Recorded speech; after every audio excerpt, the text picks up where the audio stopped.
2023 में श्रावण पूर्णिमा 30 अगस्त को पड़ रही है, लेकिन हिंदू पंचांग के हिसाब से इस तिथि को भद्राकाल भी शुरू हो जाएगा और शास्त्रों के हिसाब से भद्राकाल के समय राखी बांधना शुभ नहीं माना जाता।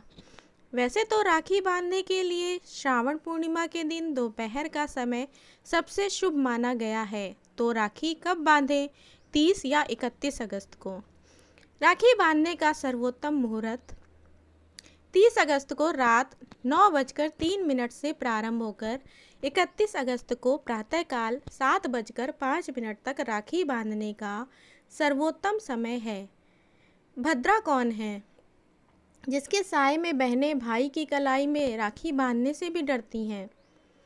पौराणिक कथा के अनुसार भद्रा भगवान सूर्य और छाया की कन्या व शनि की बहन है। भद्रा काले वर्ण, लंबे केश, बड़े दांत वाली तथा भयंकर रूप वाली कन्या है। इसका स्वभाव भी शनि की तरह ही कड़क बताया गया है। जन्म लेते ही भद्रा यज्ञों में विघ्न बाधा पहुंचाने लगी और मंगल कार्यों में उपद्रव करने लगी तथा सारे जगत को पीड़ा पहुंचाने लगी। उसके दुष्ट स्वभाव को देखकर सूर्य देव को उसके विवाह की चिंता होने लगी और वे सोचने लगे कि इस दुष्ट कुरूपा कन्या का विवाह कैसे होगा। सभी ने सूर्य देव के विवाह के प्रस्ताव को ठुकरा दिया। तब सूर्य देव ने ब्रह्मा जी से उचित परामर्श मांगा। ब्रह्मा जी ने तब वशिष्ठ से कहा कि भद्रे, बव, बालव, कौलव आदि करणों के अंत में तुम निवास करो तथा जो व्यक्ति तुम्हारे समय में गृह प्रवेश तथा अन्य मांगलिक कार्य करे तो तुम उन्हीं में विघ्न डालो। जो तुम्हारा आदर न करे उनका कार्य तुम बिगाड़ देना। इस प्रकार उपदेश देकर ब्रह्मा जी अपने लोक चले गए। तब से भद्रा अपने समय में ही देव, दानव, मानव समस्त प्राणियों को कष्ट देती हुई घूमने लगी। इस प्रकार भद्रा की उत्पत्ति हुई। भद्राकाल में राखी क्यों नहीं बांधते हैं? शास्त्रों के अनुसार ऐसा माना जाता है कि शूर्पणखा ने अपने भाई रावण को भद्राकाल में राखी बांध दी थी, जिस वजह से रावण के कुल का विनाश हो गया।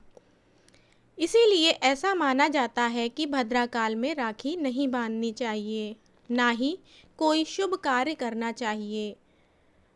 रक्षाबंधन से जुड़ी कथाएं। हम आपको राखी के पर्व से जुड़ी कुछ ऐसी पौराणिक घटनाएं बताते हैं जो बहुत ज़्यादा प्रचलित हैं। पहली है कि मान्यताओं के अनुसार इस दिन द्रौपदी ने भगवान कृष्ण के हाथ पर चोट लगने के बाद अपनी साड़ी से कुछ कपड़ा फाड़कर बांधा था। द्रौपदी की इस उदारता के लिए श्री कृष्ण ने उन्हें वचन दिया था कि वे द्रौपदी की हमेशा रक्षा करेंगे। इसीलिए दुशासन द्वारा चीरहरण की कोशिश के समय भगवान कृष्ण ने आकर द्रौपदी की रक्षा की थी। दूसरी पौराणिक कथा है जिसमें जनश्रुति के अनुसार मदद हासिल करने के लिए चित्तौड़ की रानी कर्णावती ने मुगल सम्राट हुमायूं को राखी भेजी थी। हुमायूं ने राखी का सम्मान किया और अपनी बहन की रक्षा गुजरात के सम्राट से की थी।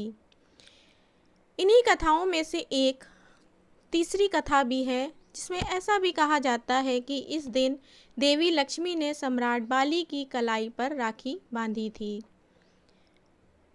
रक्षाबंधन पूजन विधि।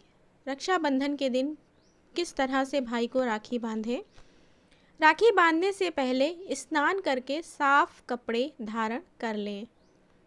जब तक राखी ना बांध लें तब तक भोजन ना करें। फलाहार ले सकते हैं। भाई को राखी बांधते समय राखी, रोली, मिठाई और आरती के लिए दीपक भी थाली में सजाकर रख लें। सबसे पहले इस बात का ध्यान रखें कि अपने भाई को पूर्व दिशा की तरफ बैठाकर ही राखी बांधें। बहन का मुख पश्चिम दिशा की ओर होना चाहिए। सबसे पहले भाई के माथे पर तिलक लगाएं, फिर दाहिने हाथ पर रक्षा सूत्र बांधें। राखी बांधने के बाद भाई की आरती उतारें। आरती उतारने के बाद भाई का मुंह मीठा करवाएं। कभी भी खाली और खुले हाथों से राखी नहीं बंधवाएं। हमेशा हाथ में कुछ फूल और अक्षत ज़रूर रख लें।